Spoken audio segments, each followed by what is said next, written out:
Welcome back to the House Sparks radio program, Mega Worldwide. Wall Street's very mad at you guys. Very mad, very mad. You keep working, and then you're getting better jobs, and then you're getting paid more for it, and that's making the dollar stronger, and it's very confusing. You know how Johnny, you ever read one of those, like, you know, back in the day, we were like, I'm going to start understanding economics in Wall Street, modern, right? You know what I mean? Like, everybody goes through that phase. Like, I should trade stocks. There seems to be a there. And and you go through this period where you're like, I want to understand what's the bond market really about? Stuff like that, where you just go down a deep hole, and then in the middle of it, you're like, I'm not even sure this makes any sense at all. I don't even think it's me. I think this is just absurd. Well, I heard one comparison saying it's just like astrology for the rich. Yeah. Well, I mean, especially when they're trying to, tea leaves their way through how it's going to work out. And especially now with retail investors being one of the biggest pivotal forces. It's like, it's those, 1,000 tiny footsteps making a giant footstep, or footprint, that idea. So much of this, like, it's amazing how good they are at making good things sound bad. Like the normal stuff, you're like, yeah, everybody should be able to have a job if they want one, and a good wage. That's actually terrible. That's actually terrible. Why is it actually terrible? Because it's terrible. Because then it's harder for you to make a giant amount of money off of a lot of people, as opposed to a huge amount of money off of a large amount of people. And that means less money for you to never even see. And so, like, you know what I mean? Like, that seems to be the conversation. The issue not only is that jobs have gone up. The economy added 263,000 jobs in November, when everybody, by the way, was predicting, the end times. It's always right around the corner. It's right around the corner. It's coming. This is the end. Sure. This is the end. Federal Reserve officials have enough worrisome inflation data to consider raising interest rates to a higher peak than investors expect, and potentially follow the half-point hike they've signaled this month with the same gain in February. Monthly wages rose at the strongest pace since January, and U.S. employment surged more than forecast last month, a report showed Friday. That will concern Fed Chairman Jerome Powell, who this week cautioned that slacker job market conditions and less lofty earnings growth were needed to cool an inflation rate near a 40-year high. Now, I've said this many times, and we've talked about this a bunch, that if you've had a history of migraines, let's just work with me on this one, Johnny Million. See if this fits logically. Let's see what happens. You have a history of migraines, and you've seen your doctor for these migraines over time, and he has medicated them in the past, and other times when the medication didn't work, you've tried diet, you've tried a change in, maybe you need to drink more water, maybe you need to, a myriad of things to solve this, and you may I'll try anything at this point. Exactly. You may have found something that kind of works, right? You're like, this kind of works. Every time I get a headache, this kind of works, doc. Great. Then you walk into your doctor's office at one point with a railroad spike stuck in your head. And your doctor goes, migraine's back, huh? Right? That's what the economic theorists are doing right now. Because previous inflation caused by either economic bubbles or, the back and forth in interest rates, which we've said many times, by the way, that almost every inflation spike in American history that I've ever seen, and that when I've looked up all the big ones everybody talks about, have been preceded by the 2 years prior with a spike in oil prices. In the modern economy, it follows on that inflation kicks up about in the 2-year arc of a new high or a new level or a giant spike in oil prices. It's almost as if OPEC countries and other malign actors in the world have found a tool a long time ago to affect politics in America by jacking with our economy by this one little tool that they know will have a cast-on effect going forward. Is that why gas prices literally went down on election day? Isn't that Like weird?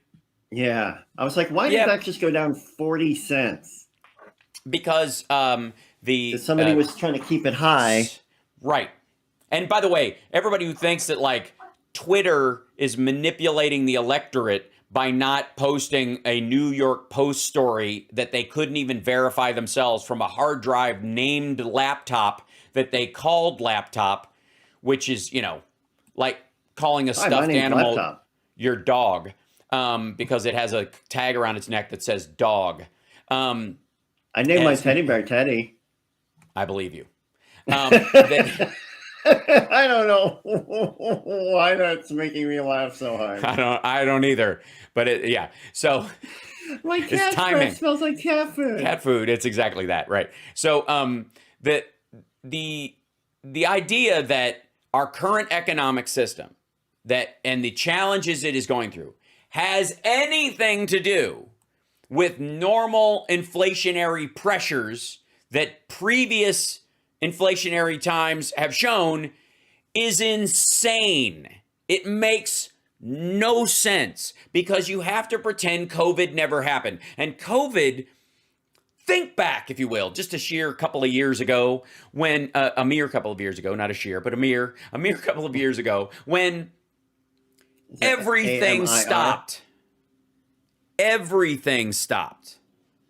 Everything, your whole life, everything was like people were freaking out and buying toilet paper because that was going to be the new gold.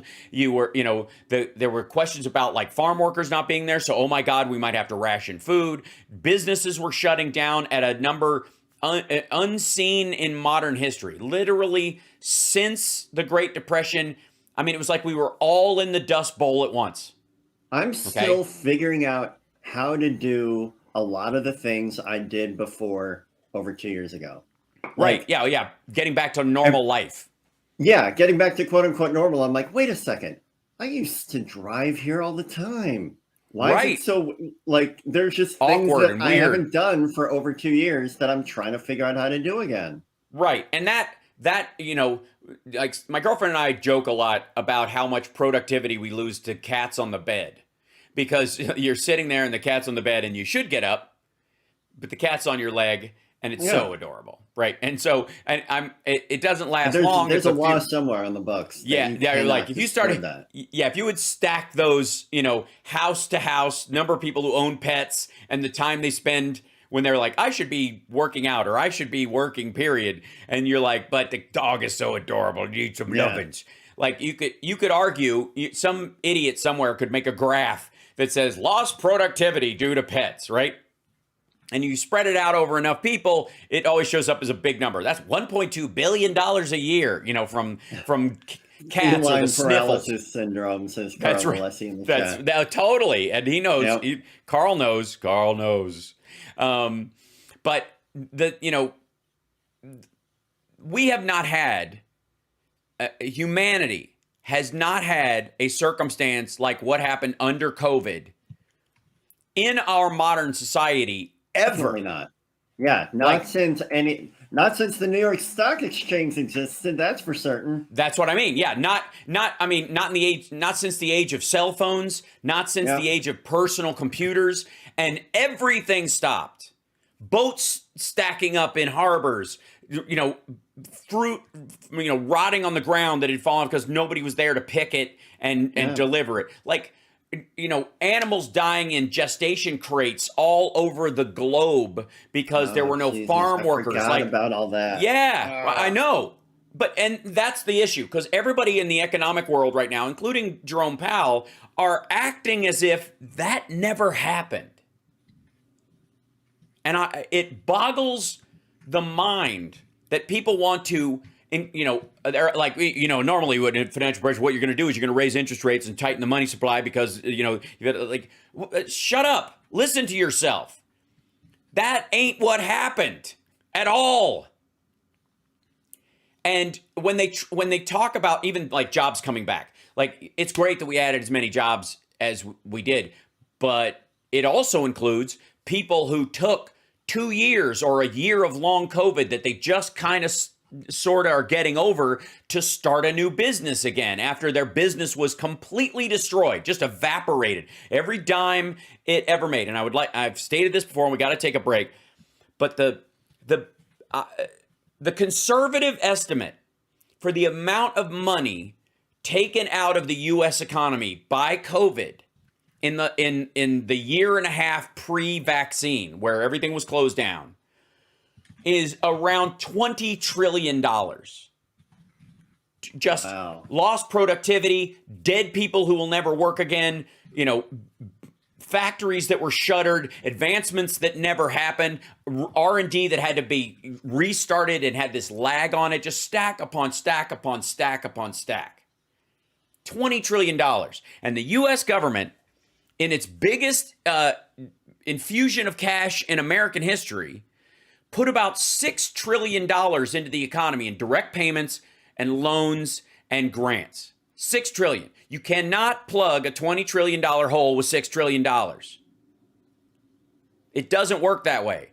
And you certainly can't say we're overdoing it with the amount of money in the money supply. Right. Because again, the dollar is worth more than $1 right now. If there was too many of them in circulation, that could not be the case.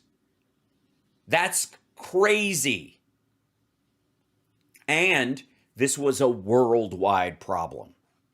This was not the AIDS crisis where only a few countries at first started caring about it, and then it took a long time before everybody to get on board and start trying to deal with it. This isn't about the tech bubble. It's the largest impact to global life that we have ever seen. And everybody talking in the economic world is acting like it never happened. That in and of itself amazes me. So, this is the area where I would say none of what Powell is talking about makes any sense. This is not monetary inflation. There's not too much money in circulation. That is not and cannot be the problem. Because look at the liquidity prices or issues that are all over. The Wall Street Journal will tell you there's not enough money in circulation in the entire world. I'm gonna blow right through this break. Let's take a break. We'll be back right after this. Great. It's the Hal Sparks radio program, Mega Worldwide. I can't stop. Won't stop. Here we're coming back. By the way, don't forget to like and subscribe. Give a thumbs up, everybody. Support the show if you can. You're locked into the Hal Sparks radio program, Mega Worldwide. I want to thank Jack S. and I want to thank Robert, and I want to thank Becky C. And I thought you were going to say Hugh Janus. No, he hasn't. He has not super chatted yet, and I'm very upset. Come on, Hugh. Yeah. Mike Rank has not done it either, and I don't know why. Mike Rank. So, I love every single one of those that they did to Mo. I'm going to kill you, kids. I'm going to kill you. Right.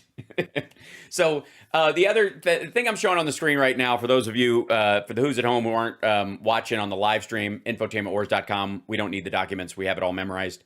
Or twitch.tv/Hal Sparks. If you have a teen in the house, they'll show you how it works. You can subscribe using Amazon Prime, and it doesn't cost you a dime. Help us out. Support the show. We're trying to get our numbers up. We're new here, man. We've been at this for a couple of years, and we're well behind these folks that have been here for a decade. I don't even sit down on the show anymore. I'm doing it standing. No, he doesn't. So, article on CNBC says Black Friday online sales top $9 billion in new record. Now, I don't know about you, but that is not the future I was promised by Donald Trump at his pitiful rallies leading up to a pathetic showing by the Red Wave. Did you? I mean, I honestly, I was promised negative. Huh? I said, who throws a shoe? Yeah, honestly. Yeah, who throws a cupcake? Honestly. The fascinating part about this, and I showed you this during the break, Johnny Million. It says this is CNBC. Consumers spent a record $9.12 billion online shopping during Black Friday this year, according to Adobe. Overall online sales for Black Friday were up 2.3% year over year, in line with about half of what base pay has gone up. Buy now, pay later payments increased by 78% compared with past week, beginning November 19th, as consumers continue to grapple with high prices and inflation. That's the tail on end there. It's also because of PayPal and Amazon and stuff making multiple payments. If you've been a customer for a long time and they can see that you've bought a lot of little things over time, they know you can make it. So they basically give you this interest-free loan. And so the availability of what are effectively buy now, pay later payments is through the roof right now. Yeah, it's silly. But I was pointing this out, when we're talking about how the Fed and everybody talks about jobs, and it's of course the real story is Democrats in disarray. Let's be honest. We are a mess. We're a mess.